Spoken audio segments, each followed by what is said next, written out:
Hello and welcome to the eLearn Hot Seat. My name is Stephen Laddick. I'm working over at LMS Pulse. And as you can see on your screen right now, the eLearn Success Series. Really excited to tell everyone who is either listening now live or to the recording of this. Come join us over at elearnsuccessseries.com. Our first event in the 4-part series this year is actually starting in 8 days. It's the design session, which is, I think a really fantastic reason for Valary with a Y to be on the show today. Valary, hello, how are you today? I am awesome. I am awesome. Yeah, It's very toasty in this hot seat. It's good. Good to be here. Where do we find you sitting? Today I am physically in New Jersey. So it's a little chilly here. I could use some warmth. Mm, It's still a little wintry here. So I have to ask, is it Philadelphia, Jersey, or is it New York, Jersey? Or are you in the Bruce Springsteen, Jersey? Which one are you ooh. I'm at I, Oh, that's a good one. It's not the Philadelphia, New Jersey. It's the in? new it's the until until the whatever that thing is that happened, that pandemic thing. Yeah. I was in New York every day. So I'll claim I lived in Manhattan for many years. So I'll claim the New Awesome. York side. I had the privilege to live in Hoboken for a couple of There years you go. and, saw Frank Sinatra's house and all that good stuff. Nice. Well, you had a better view of New York than people who live in Manhattan do. Yeah, it's true. It was really nice. It was really Valerie with the Y, I have, as we do with on all of these conversations, I'd love for you to give us who are you and what do you do? Why don't you take the 30 to 60 seconds and just say Sure. what's your stick? What's my shtick? My shtick is I am the chief disruptor everywhere I go. Mm, So, lots of work in the gamification space, lots of work in the creative space, creative problem solving. Have some cool projects coming up with that soon. Doing a lot of conference run around, talking at a lot of conferences, getting a chance to hear what's going on, hear what people are challenged with, and hopefully giving them some insights and some suggestions on different ways to do things that they might not have considered. I sort of I jokingly say I get paid to think mm. and help people rethink. I think is probably more to the point. That is fantastic. I love it. I mean, if there's a job to aspire to, get paid to think and help people rethink, right? Yeah. So And you and I are going to talk about gamification today. When did you stumble into the gamification game? Like when did that light bulb turn on for you? it's been like I actually, as some of us in the space have been saying, we were doing it before there was a word for it. Like we were doing it. We didn't realize we were doing it. Mhm. We were just. I mean, one of my big mantras is always learners deserve better. And I don't mean like Mhm. we're doing a bad job, but we need to constantly, we're trying to get learners to change behavior, and sometimes we don't take our own medicine. And so it's always, what could we be doing to go to that next level? Are we really doing the best thing for the learners?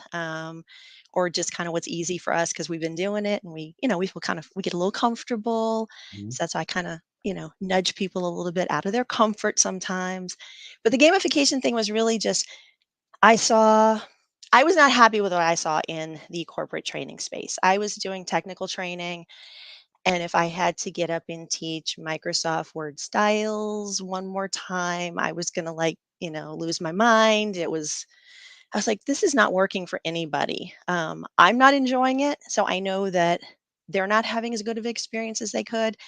And this, sit in a chair, point, click, that just, it wasn't happening. So I went on sort of a quest, I guess, to look for something better. And Mm. so as I started exploring, I was looking at different emerging technologies. I was just out there looking like what's going on. And I'd always loved games. I'd helped friends in the past who had developed board games. So I had a lot of sort of history with that. And then I said, you know what? There's some stuff here. And this was like more than a decade ago. There started to be these like little hints that maybe there's something here for education. And there started to be a little bit of buzz, but there was so little buzz, in fact, that I went back to grad school at one point and I pitched a project to one of my professors about gamification. I wanted to talk about how you could use gamification to help knowledge workers Mm, specifically, because that okay. was kind of my space. And he was just like, no, there's nothing Yeah. there. There's not enough, This there's is not the enough thing. there to Give it like, up. and I was like, well, kind of, I mean, to myself, I'm like, isn't that kind of the point of why we like research things and we like Right. invest? I don't know. But anyway, but it was what it was. But that's I think that's how you know you have an idea you need to follow, because I didn't care that he turned it down. I went and did it anyway. I did Mhm. something else for that project and whatever. And then, I said, I'm going to continue doing this. So I just started experimenting with little tiny things. And I tell people that's how you really can start. It doesn't have to be, people think they have to like build this like full scale simulation thing or something on the first go. And I'm like, Mhm. you're not going to build Fortnite. You're not, like, or World of Warcraft. Back when I started, it was World of Warcraft was the example everybody gave. I was like, that's not what you need to be doing. It's like, let's just learn from the games. Let's find out. There's something here that's making people play games. Like they're not stopping to check their email. They're not, going and doing other stuff if they're playing a game. They're in it. If it's a good Mhm. game, I mean, Mhm. good design is good design. If it's a Right. bad game, then it's still a bad game. But so I was like, I was fascinated by this. And I just, and then I started kind of talking to people like I'm doing today. And I'm like, hey, look, there's some cool stuff here, and some people were kind of like, no. And some people were like, oh, that's kind of interesting. And eventually it kind of just took on a life. It kind of became part of who I was and what I was doing. So, Mm. I yeah. love it. One of the things I love about this sector, I don't like using the word industry, right?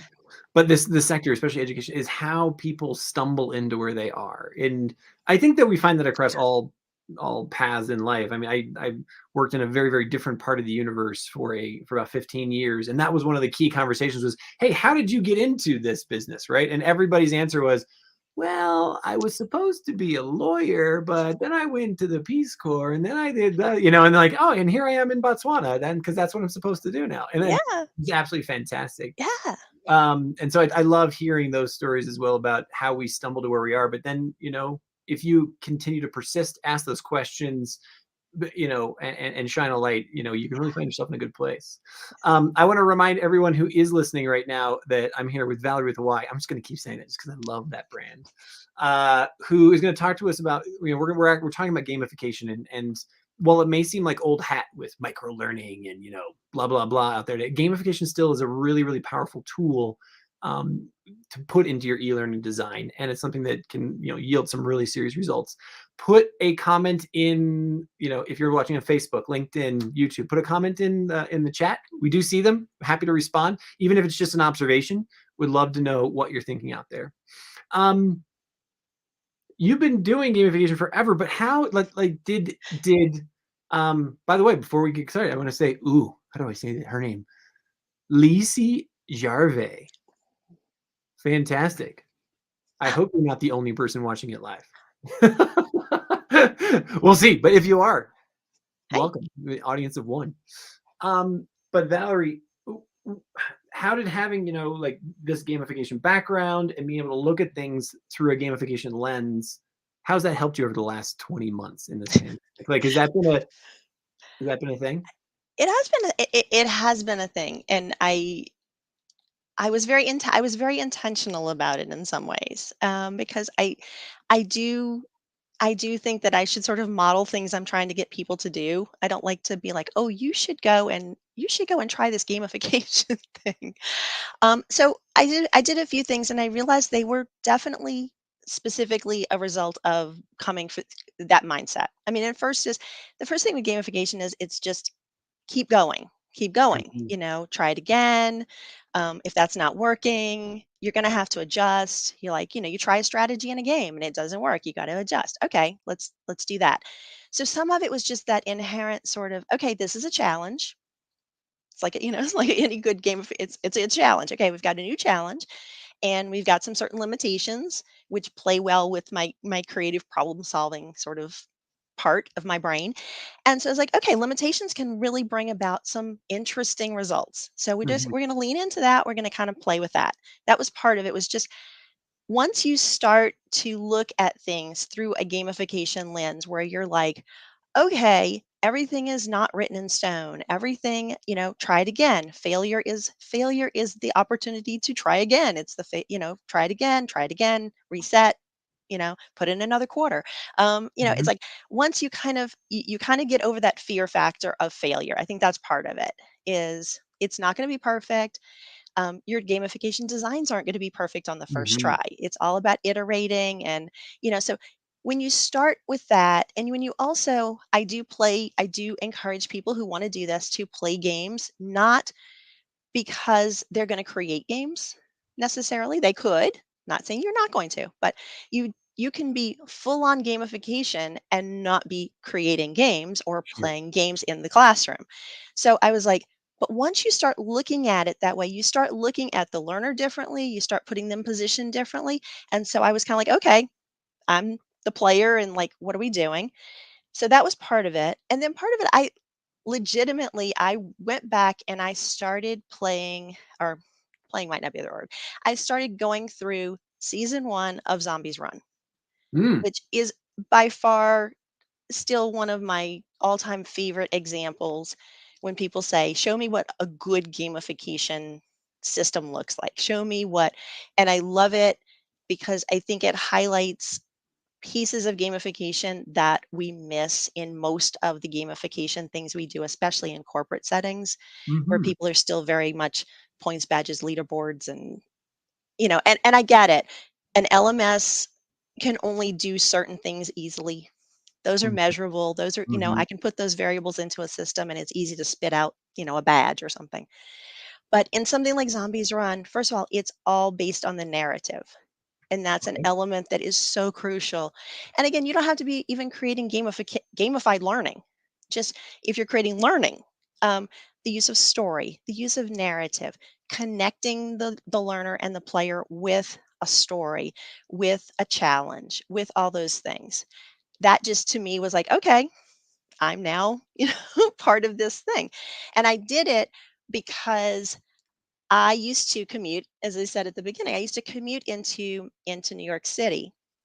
And so my routine in the morning was ride the bus, walk from the bus station to my office, and then in the evening in reverse. So I had these periods of time where I was normally walking. I'm not a Mhm. big runner. I don't claim to be a big runner. But when we all got sent home, I said, you know what? I'm going to keep that same pattern. I'm going to adopt, I'm going to gamify this, and I am going to get up and I would go for a walk in my neighborhood at the same time that I normally would do it. Yeah. So it helped with the routine. So Sure. again, I sort of created a pathway for myself, which again, another big gamification thing. Lead them gently through the journey. Mhm. And so I sort of repackaged my day, and I would at the beginning of the day and at the end of the day, I would have my walk as I always did. And it was like a huge help to me. It provided Mhm. some structure, just like a game does. A game gives you rules, it gives you structure, and then you play within those rules. So it was things like that. I think that um, really did help. And so again, I just to me, I was like, okay, this sucks. Like everybody, this sucks. But like let's let's find the lessons in it. Let's keep trying some different things. So those were some of the things that I did, and they worked. So Fantastic. yeah, I also love the potential analogy, and tell me if you agree with this, of, taking that really just sort of dry compliance training, or, something that maybe people don't wanna do, and let's not say, like, spice it up, jazz it up, give it some flavor so that it then actually becomes, all right, it's not gonna become wonderful, but at least, you're going to not detest the experience, right? Like, we've yeah, all been there. We've all been there. And I just love I love the idea of saying, how can we just, do that 1 degree shift and yeah, take us somewhere yeah, else? yeah. I mean, I think the only thing I would slightly disagree with there is I don't want to just make it not unbearable. I think with compliance training, it's a lot of times it's really, and the narrative is huge for this. A lot of times is giving it meaning to the individual so that they can find something in it. And sometimes that is just a matter of, okay, it's compliance training. So maybe there's a villain and I have to figure out how to overcome this obstacle. I have to beat the villain, or I have to help somebody. Maybe it's like cyber risk training or something. And, Mhm. instead of just, okay, don't do this, don't click that, listen to this, read that. If it's, if you can create a storyline for them where maybe somebody's gotten in trouble, somebody's gotten the business in trouble because of some phishing attack or something like that, and you can get them to care about Mhm. it.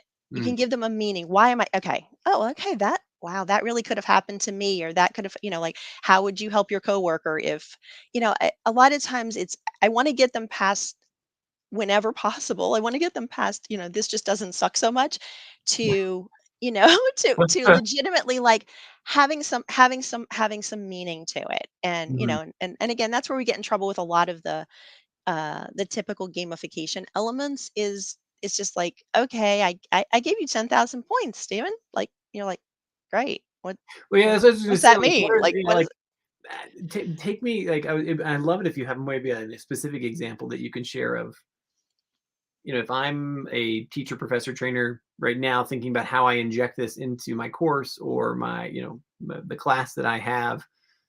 Most of us think, like you said, badges or, hey, there's got to be some sort of quiz or, or some sort of Mhm. actual game we play. What are some of those Yeah. misconceptions that people have, and what are other, alternatives to that? Yeah. I mean, I think I'm not saying don't ever use the points, badges, and leaderboards, because they have their place, but use them purposefully. So, like, a leaderboards are tricky, because if it's just based on points, somebody like zooms to the top and gets a bunch of points, like, nobody else wants to play. Then it's like, I don't want to play with you, there's no point to playing with this. But if it's a leaderboard that is more like maybe a team competition, so it's, what am I trying to accomplish in the learning, what are the goals. And it's not just learning objectives, because sometimes there's like multiple layers. There's always like, what is the individual's goal, like, why are they there, why do they care, what's their motivate, to get to their motivation. Then there's like the learning objectives. Okay, these are behaviors we're trying to change. And then there's the gamification level, which quite often is kind of an overarching. There might be learning objectives, but I also am building the team. So the gamification piece might not be directed at specifically a learning objective. It might be, we're going to build a team competition. And so Mhm. then maybe a leaderboard is a good idea, because now it has some meaning. It fits in with the whole, we have to look at it a little more holistically. I might care more that way. But yeah, I think in general, if you're starting out, a couple of things to think about are always making sure you have some way to make progress visible. Now, that could be a badge or something, but it could just be the way you're structuring your content. You could be giving them a map, literally, something that, okay, I'm going to explore these topics. And it gives them a visual of their progress, because there's nothing more compelling and motivating than somebody seeing that they're making progress. Mhm. Because learning, we, we teach scaffolding and learning like it's a bunch of steps, like you just Right. go up this step and you go up this step, and it's not, right? None of Mhm. us learn that way. We learn like this. Yeah, sure, sure. You learn something and then you forget part of it, and then you go back, and then so anytime you can sort of ground them in breaking things into smaller pieces so that it feels achievable. That's another big game thing. People will keep playing a game as long as they think there's the possibility of winning. They're going to stop if they're like, this game's not fair, or it's boring, or whatever. But if they think there's an opportunity to advance, they will. Mhm. They're more likely to keep going. So I like things like visual metaphors like that, to kind of show them, and not just show them where they're going, but remind them where they've been. Remind them of something that was really hard at the beginning Mhm. and now they can do. Sometimes it's okay to throw them an easy question now and then. We get very siloed in our training quite often. If you're developing e-learning modules, we keep the questions. This is module 3. I will ask you questions about module 3. Sure. Well, what Mhm. about throwing in a question from module 1? Like, Mhm. let them feel that sense of accomplishment. Remind them, it's also spaced repetition. It feeds into a lot of the good practices. But, like, again, it can be something that little as how you're presenting it.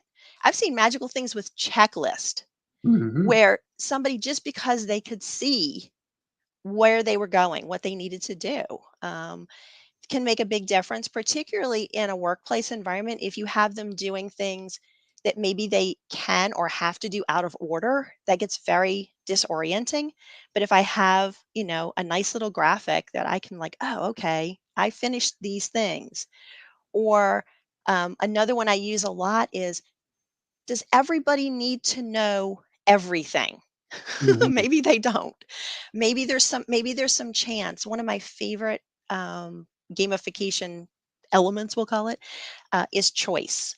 So, can I give people a choice, like how they're going to do the activity or the order they're doing it, or maybe certain topics I need you to be 5 stars. I need you to know everything you need to know about this, but maybe some other topic you only need to earn 3 stars because Mhm. you just need familiarity with it. It's not something that you're going to use right now. So, I would say for somebody starting out, like, find those places where you can provide them some choice.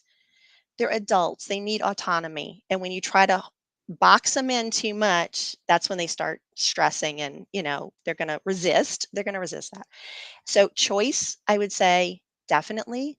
If you can position it as a challenge, I mean, make it so that they're achieving something. They see that they're achieving something. Breaking things into challenges can be very powerful. Mhm.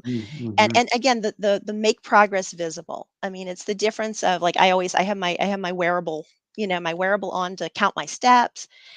And it's very interesting because I've worked with a lot of people on this, and even my elderly mother, she knew after she got out of rehab after a car accident, she needed to walk. But it's easy to say, "Oh, I'll do it tomorrow. Mhm. Oh, it's raining. Oh, Mhm. it's whatever." We can make 1,000 excuses. But when you can see it, when you can look at the little chart and you can watch that you did it, it's totally different. It is a totally different mindset. And so, yeah, I think those are and surprise. I throw some little I things was in there gonna to surprise them. you almost kind of foreshadowed my question there because my question is about foreshadowing. How do you prime or foreshadow or let the learner know what might be coming down the pipe using gamification? Like for Yeah. me, that's always a big thing where it's kind of like that's the cliffhanger in the movie, right? Because you're like, oh, something's gonna happen, but I'm not sure what. Like how do you do that? Yeah. Well, I think you have a couple of simple tools depending on what type of learning you're doing. Um, your cliffhanger. I mean, just doing that alone, the end of a session or whatever, leaving them with some compelling question. The brain, the brain can't help but try to answer a question. You just can't. The brain cannot. It cannot ignore a question. It's like, really, did you Physically, it is ignore the fact that I impossible. said that? No, of course not. Your head is like going, oh, I have to, like, questions are magic. Questions, and I love that. That's something else that games do really well that we sometimes don't do as well in learning. Like, ask the question first. Dump them right into whatever it is. Dump them into the problem. Give them the Mhm. question. Don't give them the solution first. Let them discover the solution. So that's part of the foreshadowing is give them the problem. Let them kind of wrestle with it a little bit. And then, okay, what information would I need to solve this, or what tools would I need to solve this? So sometimes it's sort of flipping the script in a way. Get them hooked with the question, or put them into, like, dump them into the scenario. That's one way you can do the foreshadowing. Um, Another way, if you're doing like e-learning, if you're doing something that's got definitely that kind of a visual thing, look at what games do. When you'll have like things kind of grayed out in the background. You'll get a sort of hint of what the next challenge is going to be about, or you'll get a hint of, so you'll have, like, I'm going through things again, the sort of mapping idea. It's very clear I'm going through the steps, but, oh, okay, I see there's going to be like 6 pieces over here, and I'm going to have to figure out what those are. So, yeah, that little sense of mystery that you can leave those little breadcrumbs to kind of give them. Any of those things can be very compelling, and just, again, simple things. Uh, that can really shift it and make it a Mm, much better experience. So the aesthetics, looking at the aesthetics of it, not to be just, oh, it's all about if it's pretty. Not about that if it's pretty, but what are you using to prime them, as you said, like what mm. little hints. For everybody who's listening right now, including our friend Lee C over there, um, we are live right now. We're recording this on February 15th here in the year 2022. If you do have a question, you have an observation, or a comment, or a challenge, put it in the comments there in Facebook or YouTube or LinkedIn. We'd love to hear them. And if you're listening to the recording of this, either on our podcast or on one of those platforms, come and put a question in anyway, because we still get them, and we'd love to engender that conversation as well. I also want to give a shout out to everyone as well. We're talking about a critical design component within the eLearning universe, gamification, right now with Valary with a Y. God, I love that. So it just so happens that in 8 days, on February 23rd, is our first session of the eLearn Success Series, which is a free 4-part virtual series that we're putting on this year. So a lot of people know that we did the eLearning Success Summit the last 2 years. We've broken it into 4 parts. Our first session's on February 23rd, and it's focused entirely on, you guessed it, design, and how we can make that learning experience more engaging and better. So my next question for you, Valary, is gamification. There's this, a lot of times there's this reward component.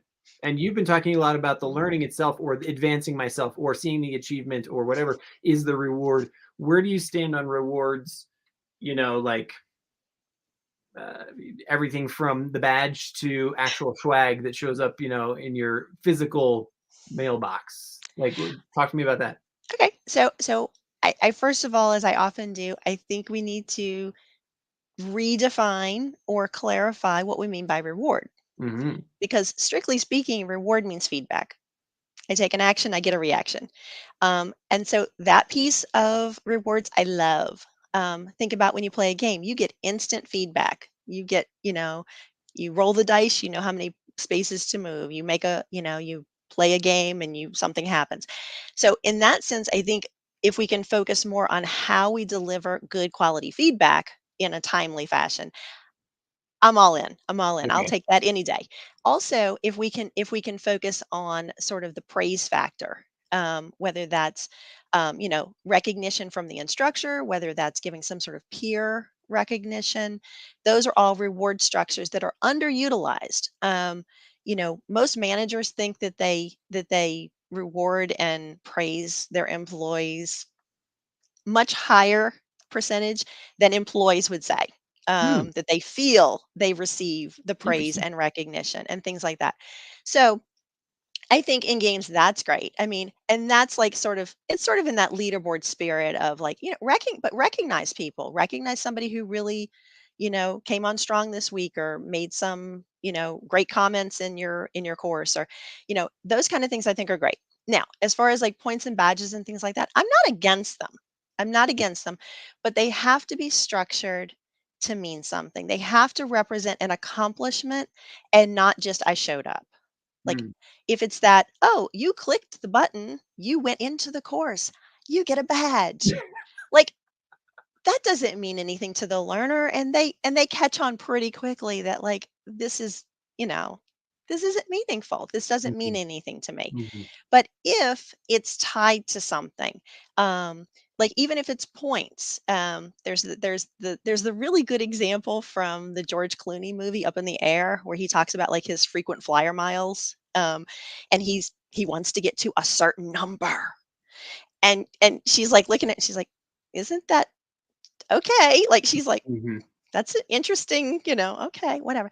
But then when he says, "I'd be the seventh person to do it. More people have walked on the moon." Like, then Yeah, you're like, sure. you have that moment of like, this means something. Like, Yeah, it sure. has some relevance to him. Now, it doesn't have to have relevance to everybody, but it has relevance to him. And that's where you really have to iterate and you have to know your audience and not just throw a design out there and say, well, I like badges or I like whatever. Um, I'm not a big fan of leaderboards, but I'll design them into a session if that's what works for that audience. So Hmm. that's I think that's where it gets tricky. People want to make it absolute. Like you like rewards, you hate rewards. You want to give prizes or you don't want to give prizes. And I think it matters. It depends. You have to look at your specific situation and who you are dealing with. There's an old example of uh, I think it was a tech company that gave these big prizes. They were giving away, it was like manager training. And they had the prize was like this retreat, this weekend retreat or something. Sounded great. Like, you're like, yeah, yeah, okay, send me to the resort, send me whatever. And but they had sort of not looked at who was in these management training programs and why they were in these programs. So you had somebody like, let's say, a single mother who the weekend is the only time she has to really spend with her kids and take them to the park and Right. do Hmm. those things. And now you're telling her that she has to choose between the weekend with her kids or going on this resort, trip with the team. Hmm. And Hmm. now she feels like, "Oh, if I don't go do this, I'm not going to get the promotion," or it puts that person in an awkward position. And they worked really hard at the course. And so like it has to be in alignment with something that makes sense and not just like here's a prize, here's a, Well, and for that, that speaks to have different prizes for different people, or give them the choice, exactly. right? In terms like for that particular woman, you know, a day or two off geography Exactly. would have been a much Exactly. better choice, probably. I don't know. Yeah, and that's it. But that again, you give them some freedom, give them some autonomy to feel appreciated and feel rewarded, but not in a way that is not helpful. Mm, And also, I will admit, I'm not against. There's sort of the sometimes you have to throw the reward out there, like you have to have the deadline. sure. Intrinsic motivation is great, and that's where we would love everybody to be. We want everybody to learn. We want everybody to be as excited about the subjects as we are, and that's not reality, of course. And also, it's just, deadlines have to happen, and that is an extrinsic motivator. That is there's nothing intrinsic about it, but intrinsic motivation has no deadline. Mhm. So if you just kind of let people explore forever, you never get to the result. So you do sometimes have to nudge them. So if the first 50 people to complete this, or you want to set up some sort of gameful, competitive thing. And again, if I'm teaching salespeople, they live and breathe competition. Like it would not make sense not to have something competitive about it. But if I'm teaching a course on team building, competition might not be my best move there because Mhm. that would be counter to what I'm trying. That would be counter to the behaviors that I'm trying to, get them to participate in. So I think you have to take it. And I know people they want a formula. They want do this, and this will happen. Right, right. But we're dealing with people, and people don't people don't function that way. We're not Humans programmable are in that way. messy. Yeah, humans are messy. We are. So then my next question for you is, you know, um, we all know, like, I think there's a classic story of, the baby or the child learns by doing, right? They fall over, they do it 1,000 times. That's how they learn how to walk. They don't realize they're learning during that process, right? Yeah, exactly. You don't realize you're learning a language as you're learning it as a child. Yep, So where and how do you like describe or work with clients in that, we're learning, but we're not. That's how we're going to decide it. yeah. Versus, hey, we're going to, here's the three things that you got to get out of this, and we're going to try to make it a little fun. Like, again, is that just another spectrum for you, or can you make clear choices there? Um, yeah, I think most of these things are still sort of spectrum for me, but in a case like that, um, if it's a knowledge type thing, there's going to have to be built in some repetition of it. So that might be a place where I want to go a little more playful, a little more gameful, just to kind of because they need that repetition. They need that sort of behavior. If it's something that's more um, developing a hard Trying to think of a good example. But not a knowledge thing. It's more just the behavior thing. Then you could still go with. I still want to go with something generally that is maybe scenarios, so Mm, that it's mhm, fresh. mhm. I think that's a part of it. It's just you don't want to put people in a situation where they're doing the exact same thing over and over and over. So even if it's randomizing questions, at least then there's that mystery factor of I don't know which one's going to come up. Scenarios are like just stellar, and we could have a whole hour talking about, is that a game, is it not a game, is it Right. a Mhm. I don't care. I don't Mm. care if people think it's a game or don't think it's a game. It's like, is that the right method to get them where they're going? So yeah, I would say, you know, scenarios are a big winner, because they do give you that. And a good scenario, the really, I think the mark of a good scenario based experience is if you get through it correctly and you go play it again, Ooh. because you want to see what could have happened. Mhm. It has to have that. If it's structured really well, you'll get that replay factor, which is when you've hit gold on that one, Mhm. because that is where the learning really happens. Because if they got through it right on the first time, first of all, they're not going to have fun. That's not even going Mhm. to be fun for somebody, because it means they already knew it. But if you can create enough intrigue, or you can show that there could have been a serious enough outcome if they had made a mistake, then they're going to want to go back. Like military training is big on that. Like if you can get through the scenario right the first time, a lot of times they'll go back and play it, because I need to know what I could screw up. It's important for me to know. So, yeah, it's always contextual, but yeah, I don't have a problem with again making it feel gameful in that way, in the replay factor. But what you don't want is, I don't want somebody described it to me at a session one time, that she's like, she's like, okay, I think I like what you're saying about gamification, but what I've experienced is I'm learning how to scuba dive. And then somebody goes, here's some cotton candy. Mm, mhm, And mhm. that type of, I'm just going to throw a game in here so that you like take a break, so that you know, keep playing, so you whatever. Then no, I don't want to. I don't want to do that. I don't want anybody to do What that. how so that begs the question of, like, sort of, first of all, why does that happen so often, right? Why is it that we are learning scuba diving and then we see, cotton candy show up? What are the ways, like you said it at the very beginning of our talk, there's some simple ways to get into this, but let's reiterate those right now. Like, how would you suggest, if I'm either just new to the learning Yep. profession, I'm a professor that, tech isn't my thing, even, sort of, look, I do astrophysics, like, thinking about how to gamify something isn't my shtick. Like, where do I start? Do I call somebody else, or are there something really simple I can do? Well, yeah. I mean, if you can call somebody else, that's never a bad answer, to get a second, get a second brain. I'd love to have just a second brain that I can, call on. But yeah, I think first of all is to take a breath and not set limitations and expectations on yourself, that your gamification has to look like something else you've seen. That's the first thing, because I could give 5 people a challenge to design some type of course. They could do 5 different variations. They could all be equally good and look nothing alike. And some of them could have a lot of tech, some of them could have no tech. You can do a lot of people, especially higher ed's kind of really jumped on it. Definitely K-12, and even in corporate, the escape room idea. um, Mm. you Oh know my gosh. My I mean, that's like my taking 10-year-old off began the like escape room. Yeah. crazy.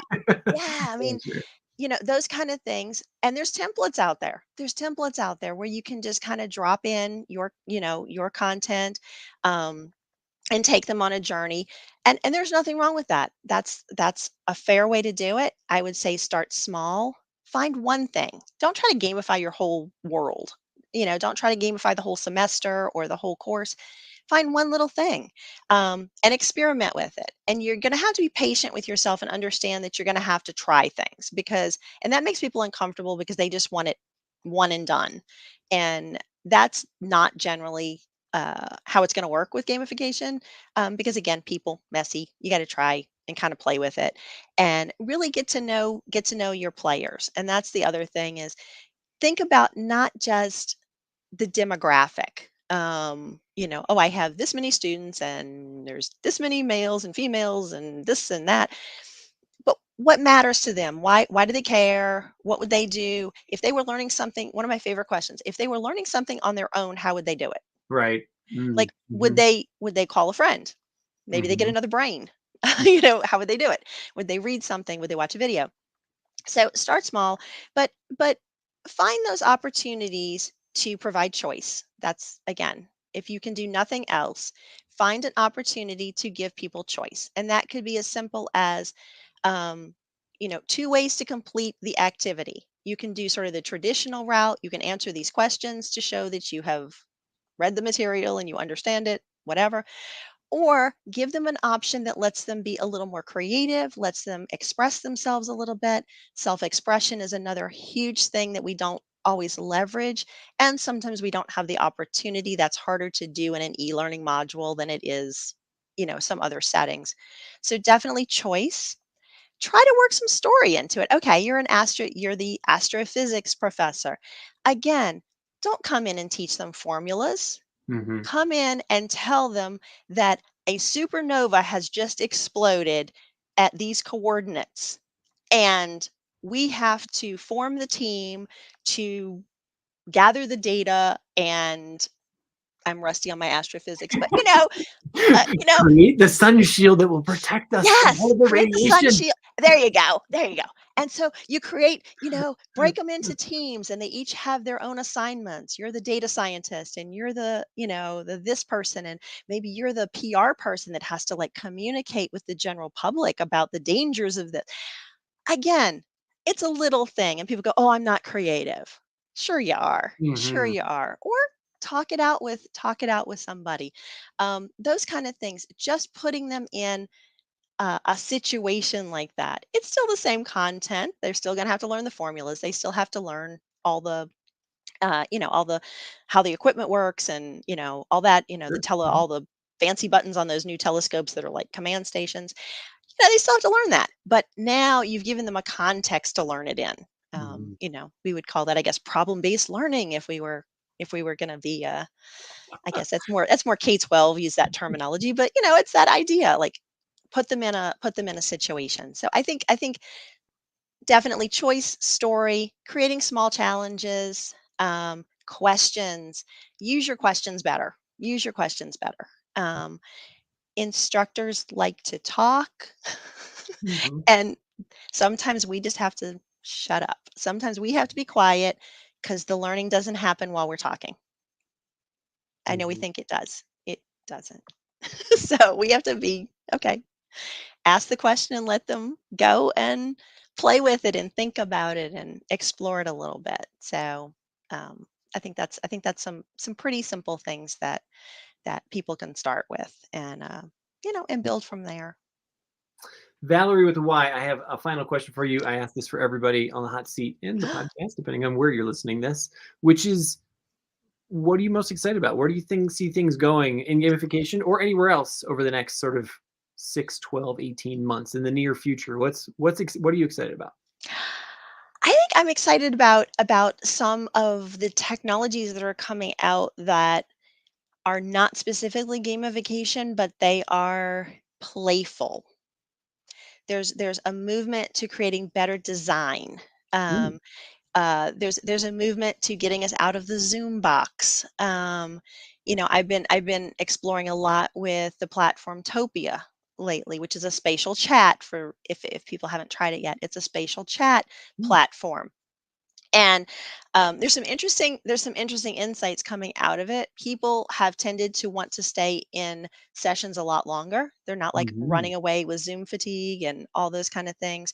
And again, it's immersive. That's the other thing. It puts people into an environment. It's like I dropped you into a video game, and I could make that environment so we could be in the laboratory. I could have the astrophysics lab right there, and we could literally have our little character walking around the lab, and we could be talking to one another. And So I'm very intrigued by things like that, which are kind of, people are getting excited, a little more excited about purposeful, and I keep using that word because AR has been around for a very long time, and it's getting past the, oh, this is fun.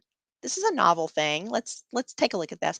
But I think some of these technologies are starting to leverage some of the best of those, taking advantage of it being playful, immersive, and things like that. So I'm very excited about that. And my goal is that eventually some of these words I won't be talking about gamification. I'll be talking about good design. And you have people coming up talking about that At the summit. Oh, look at at the you. Look at session. you setting me up. That's fantastic. But yeah, but I mean, no, but I'm excited about it because it is. Yeah, It really, it's all about good design, and that's what makes the difference. And so it doesn't have to be flashy. It doesn't have to be fancy. I've done many gamification things on pen and paper, or absolutely. some Mhm. cards. It doesn't have to be. I don't want people to be afraid of it. I want people to, but you really just have to dive in and try it. There's no. This is not. This is like a bicycle. You're never going to learn to ride it by just sitting there watching somebody else ride. You gotta get in there and try it. Awesome. Valary with a Y, and that's valarywithy.com, at Valary with a Y. This has been an absolutely fantastic conversation about gamification in the online learning space or the e-learning space. Can't thank you enough for taking the time for being with us today. It was a Again, pleasure. if anybody's listening live or listening to the recording, you can put a question in Facebook, LinkedIn, or YouTube there. We do see them afterwards if you're listening to the recording. Or you can always shoot us you can shoot us an email. But final plug, as Valerie was saying, we do have the design session of the eLearn Success Series coming up in just 8 days. Go over, all the tickets are free, elearnsuccessseries.com. And we'll hopefully see you there. Thank you so much, Valerie. Thank you.